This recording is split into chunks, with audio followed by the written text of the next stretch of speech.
To live is to act. From the moment we draw our first breath to the moment we release our last, we are bound by karma. We act for survival. We act for love. We act for our very existence. But have you ever truly observed the invisible law that governs these actions? It is the law of the echo. Newton called it action and reaction. The mystics call it the trap of samsara. Imagine you are standing before a great wall. Every ball you throw against it bounces back to you. Sometimes instantly, sometimes later, but it always returns. The anger you project, the kindness you offer. It creates a debt that binds you to the cycle of birth and death. But what if the wall disappeared? What if, instead of throwing the ball against a barrier, you threw it into the infinite open sky? Into the absolute vacuum of space? Does it come back? No. It merges with the vastness.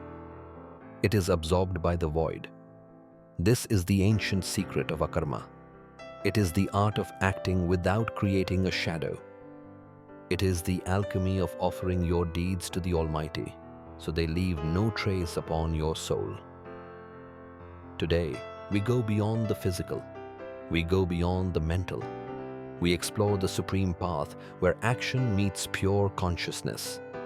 We will learn how to dissolve the wall of ego and let our actions merge with the divine. The path to liberation is not about stopping the action. It is about changing the destination. Are you ready to throw your actions into the infinite? Let us begin the journey into the unknown. Today we'll be talking on karma. Karmas are actions. In our life, we cannot live without karmas, without actions. We have to do karmas for our living, for our existence, for our relations, and for our well-being.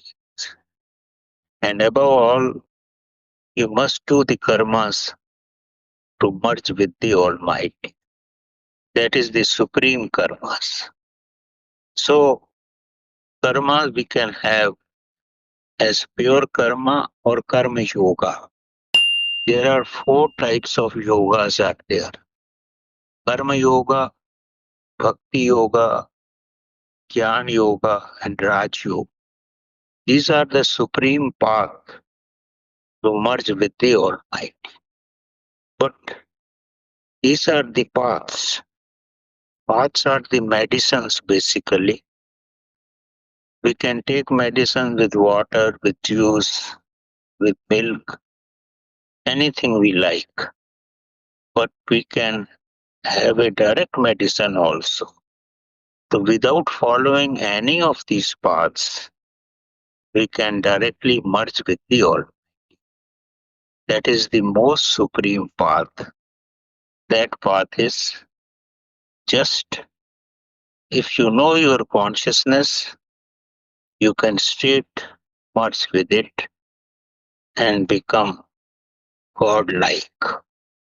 But that is the final. That is the final way.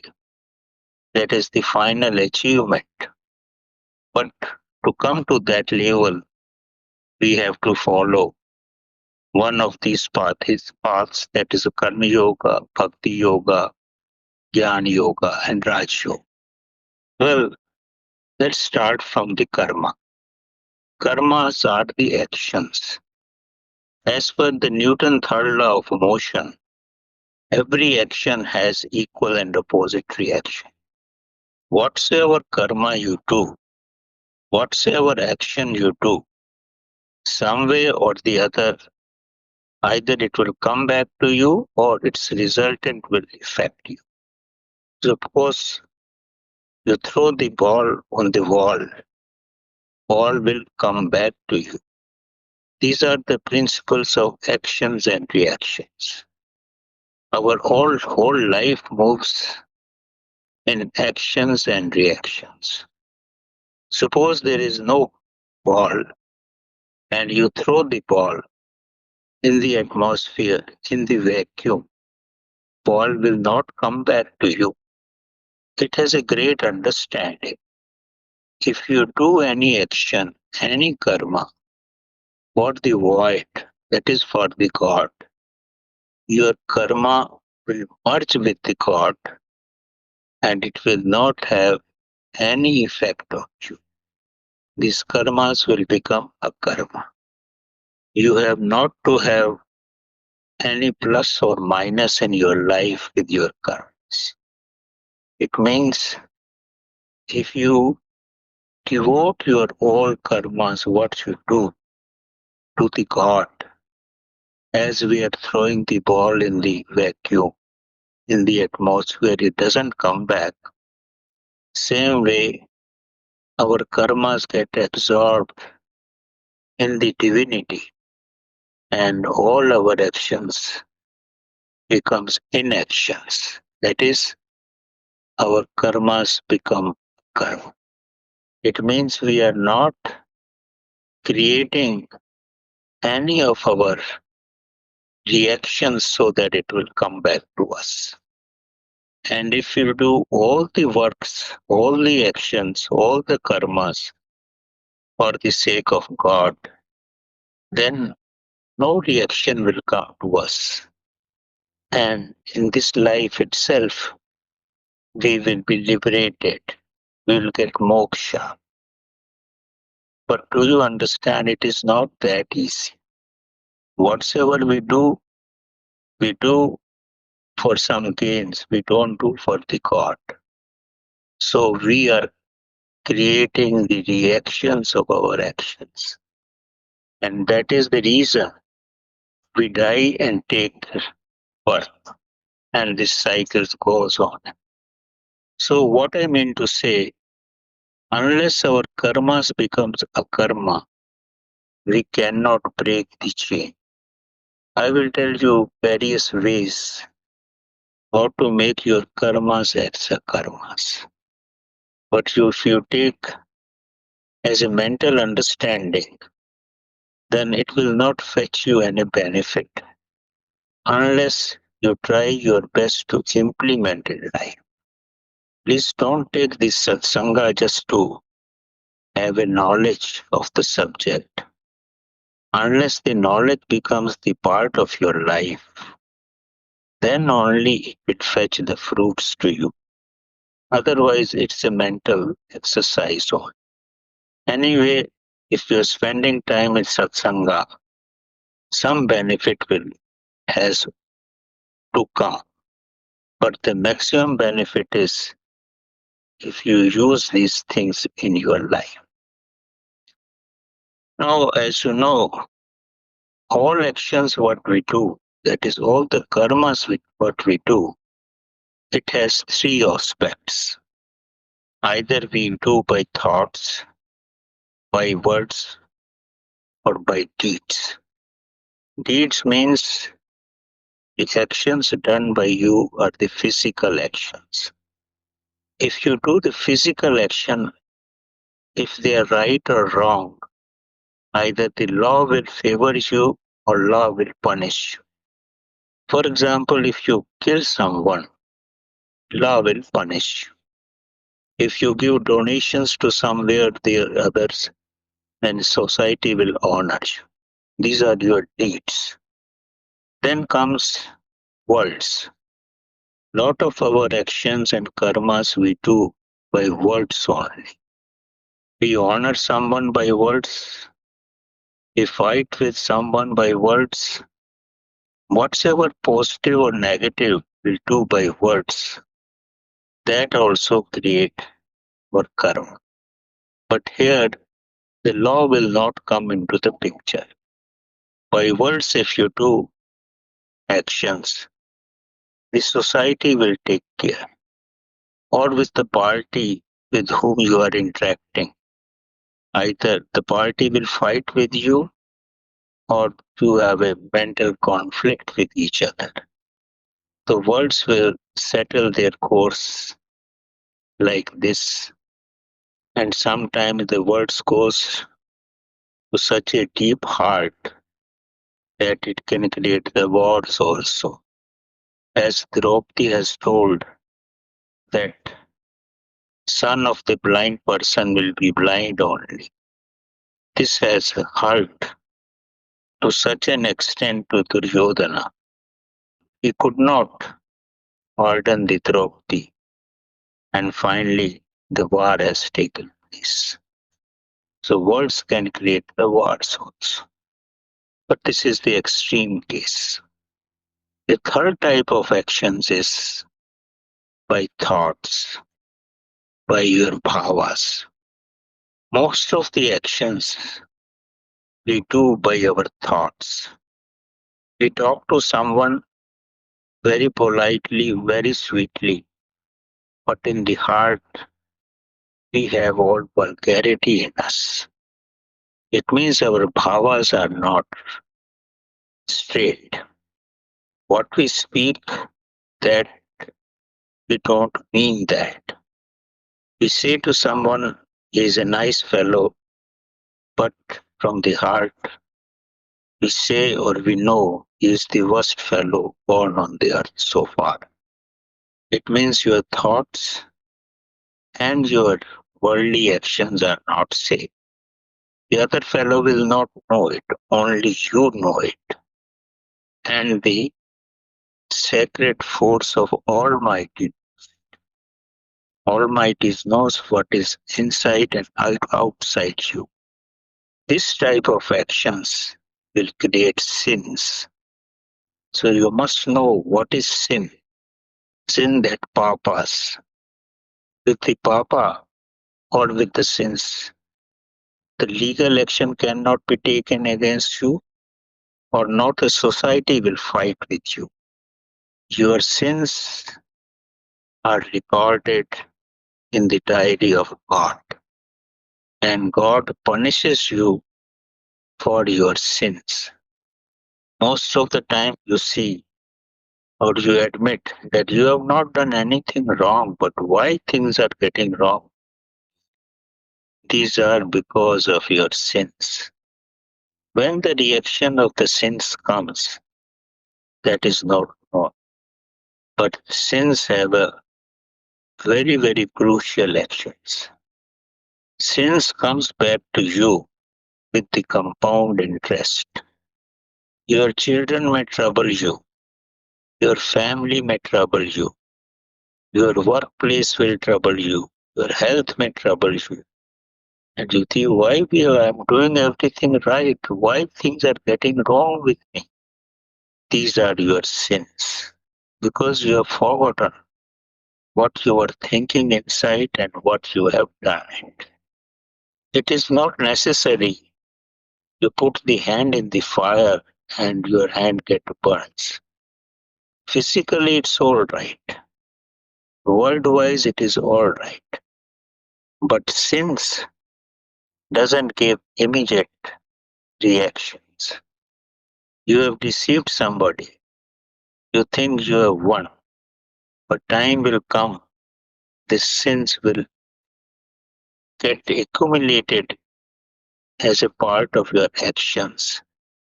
With time, these plants of sins will get sprouted, and then you get all the problems in life. So always have a positive bhava, positive thoughts. What you think, you express it.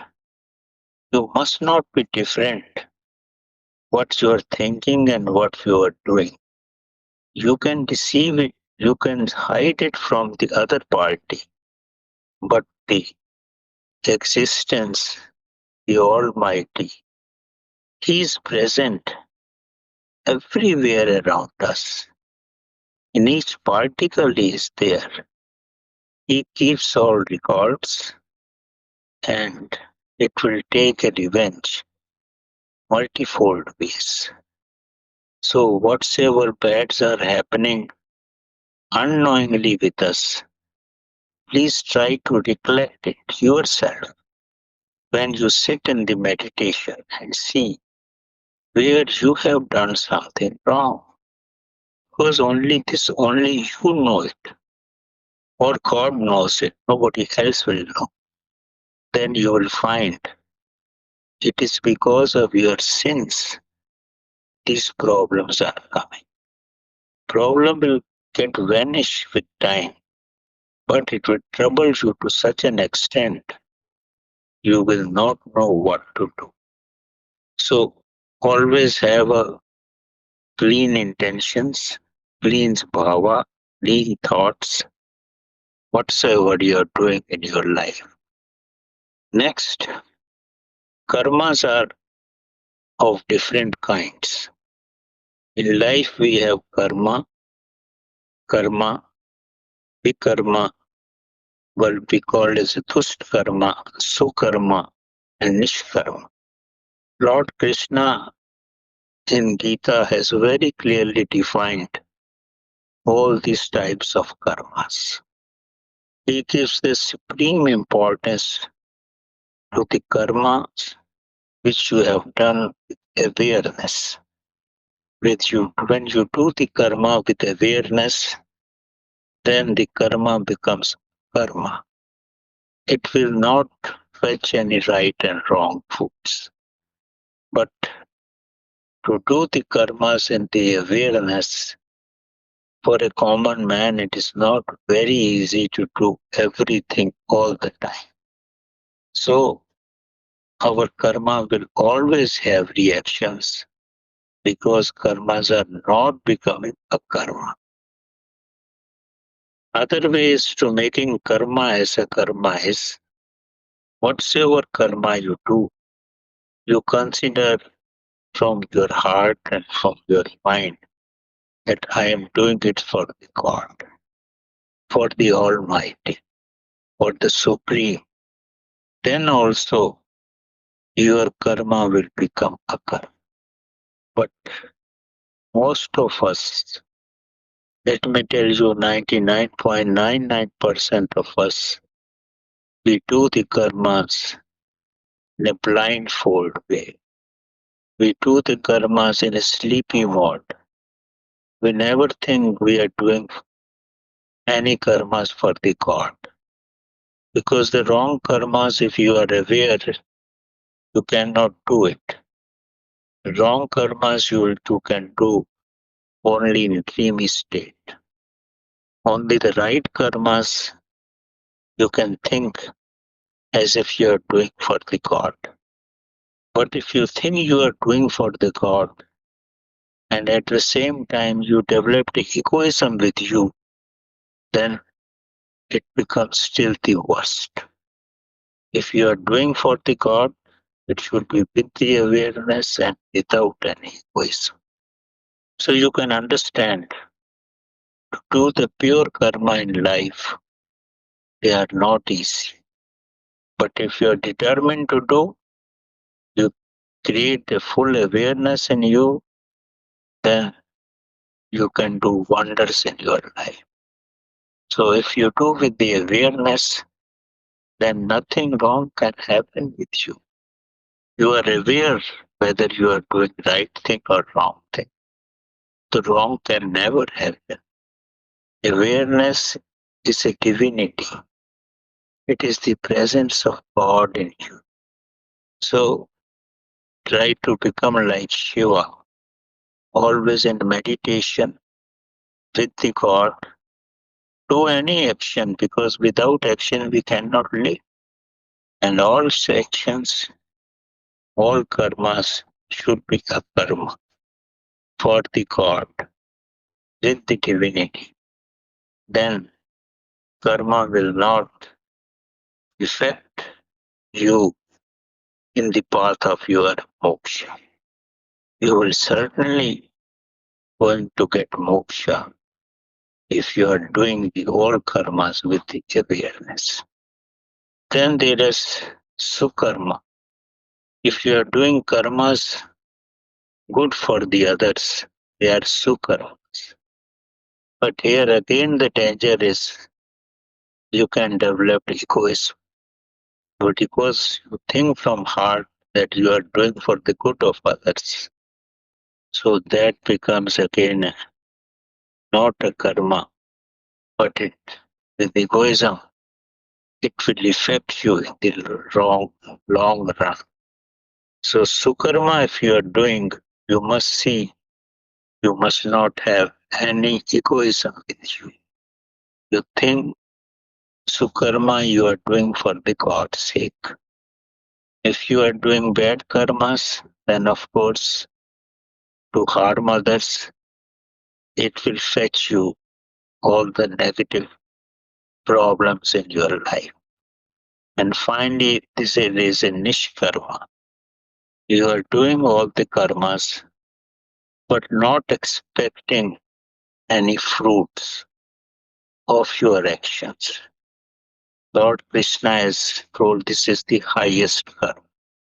But do you think you do any action, any karmas without expectation? Outwardly you can tell, but inwardly you always want something or the other.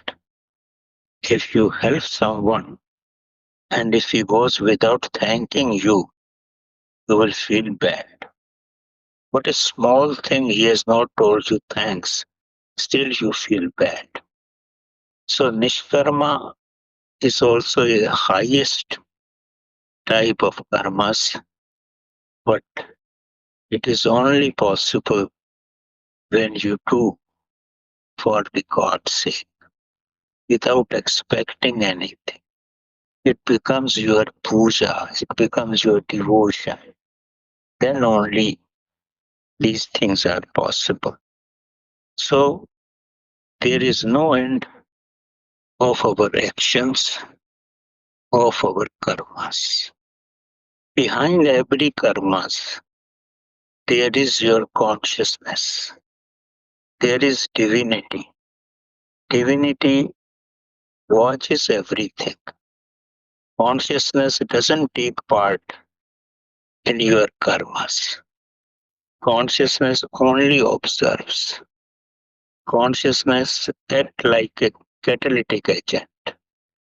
As you know, in a chemical reaction, without the catalytic agent, the chemical reaction cannot take place. Same way, in our life, in absence of the consciousness, no action can be taken place. Consciousness observes everything, but it gives you free hand to do anything you like. So, if we developed our consciousness to such a high extent, then we cannot do any wrong actions. Because consciousness itself is a divinity. If divinity is extended in our heart, then nothing wrong can be done by us. So next I will talk about how to extend or develop your consciousness so that no bad karmas can be done by you. I would like to start with a small story so that you can understand what is the awareness and how the awareness affects you so deeply, and your karmas becomes the akarma by itself. Long time back, there was a king, and there were few saints in his kingdom. Number of saints were claiming they are of the highest order. He wanted to examine them. He called 3 to 5 saints in his kingdom and also invited the best dancer of the time, that is Urvashi. Urvashi was the beautiful dancer, beautiful lady, and before them, Urvashi was asked to dance the best possible way so that the saints could get deviated by her beauty and they developed sort of erotic feelings in them. Urvashi started dancing before them. Dance of the Urvashi is uncomparable. Her beauty is uncomparable. When she started dancing and gradually removing her clothes, one of the saints, when it saw it, he said, "It's vulgarity. I cannot see." Other saints told him, "If you consider its vulgarity, you close your eyes. Don't see it. We will see it." He closed his eyes, but in the closed eyes, he got much more vulgarity than seeing the Urvashi actually dancing before him. But he cannot reveal it. He himself has felt it. I could have opened my eyes and seen it. But he didn't open the eyes again because he already told that he can't see it. Urvashi continued his dance, and gradually she removed more of her clothes. The other saint felt very much offended, and he said, "No, I cannot see it, all this nonsense." The other two remaining saints told, "Okay, you can also close your eyes, don't see it." But King wanted us to see everything of the dance, and then he could judge where we stand in his eyes and in the kingdom. The other fellow also closed the eyes, and he felt miserable after closing the eyes. But he could not admit also. Dance continued. Then only one saint remained. He was seeing the dance with full awareness. Urvashi was started removing one cloth to the other, and finally she has removed all the clothes. And this fellow was very keenly observing it, as if nothing is happening to him. Then he told the Urvashi, "What next? Remove more what you have." Then she felt offended. He doesn't have anything else. It's only his flesh. She cannot remove that. Then the blood will come out. So this saint go on watching to such an extent that the karma became a karma, to such a way that Urvashi herself felt ashamed and ran away from there. This saint was not effect. He saw the reality. So when you see the reality of karma, reality of everything with full awareness, then nothing can affect you. If you want to win something, don't run away from that. Observe it, very keenly observe, and you will find finally you will win. The other party has to lose because you are prepared to see the reality. And in the reality, everything is shunya, everything is void, nothing is there. So, if you want to win yourself, if you want to create karma to a karma, observe it. Do it to the maximum extent. Then the all bad karma will run away from you and you will become pure like God. But for this, lot of mental stability is required. Highest reservoir of divinity is needed in you so that you will not deviate, seeing everything before you. And when you are to that level, then nobody can, no vulgarity, nothing can affect you. You become the supreme. The next way is we have full awareness and all your karmas will become akarma. The other way is to develop your consciousness. You know, everything happens on our consciousness. Whether there is our conscious mind, subconscious mind, unconscious mind, but background or foundation is the consciousness only. They are only the layers on the consciousness. If consciousness is not there, nothing will be there. Then you will not be there. Because, the child is born with the consciousness. And when the breath appears in the child, the consciousness becomes dormant in it. And finally, when the man dies, firstly breath leaves and finally the consciousness. The consciousness is the basis for everything. Without consciousness, neither we can live nor we can do any action. So all things happen in the consciousness. And when in the consciousness you merge with the cosmic consciousness, then you are in samadhi. And in this samadhi, when consciousness is merged in the cosmic consciousness, then all the actions, right or wrong, what you have done in your life, they were on the consciousness. All these actions will also get burnt away. They also get dissolved. So what I mean to say, even if in your life you were not aware some of the time you could not create karma to a karma. But if you reach to the stage of samadhi, then you become pure like gold, pure like diamond. Because all your actions, whether right or wrong, they all disappear because the consciousness itself gets dissolved in the cosmic consciousness. Then what was printed on the consciousness, they cannot exist. So you become like a pure gold and you become in this world.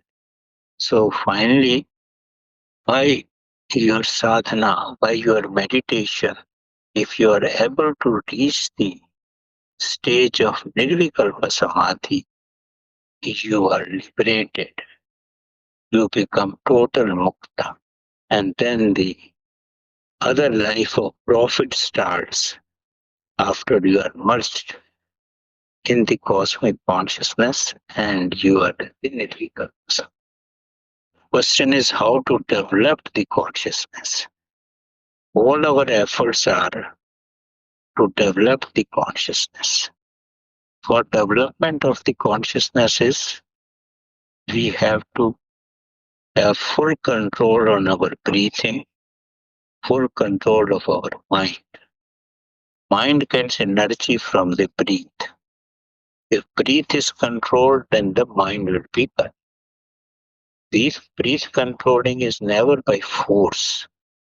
Breath disappears itself by when you observe it very keenly, how much time and how much years and how much life, how many lives that I cannot say. Breath will disappear. The moment breath disappears, mind, you have full control of the mind. When mind is fully controlled, then no thoughts, no bhavas. Then what remains is only your consciousness. Then consciousness manifests by itself. It's go on manifesting. When it manifests to such an extent that it exceeds its threshold value, threshold level, then only it will leave your body through the apex center, through the Sahasrara chakra, and merge with the cosmic consciousness. Then you become enlightened and you become the Savikalpa Samadhi, and all your good or bad karmas get dissolved and you become the part of God. You become like God. We talk about God, but unless we become God, that is a dream for us. So we must become what we talk. That should be the purpose of life. We talk about soul. We must become the soul. Then only we can say we have gained something. Otherwise, they are only words and talks and nothing else. So try to become what you talk, what you want to gain in life, and nothing comes by the easiest path. But if you try, there's no doubt you will succeed one day or the other. Only that much I can assure you. Thank you.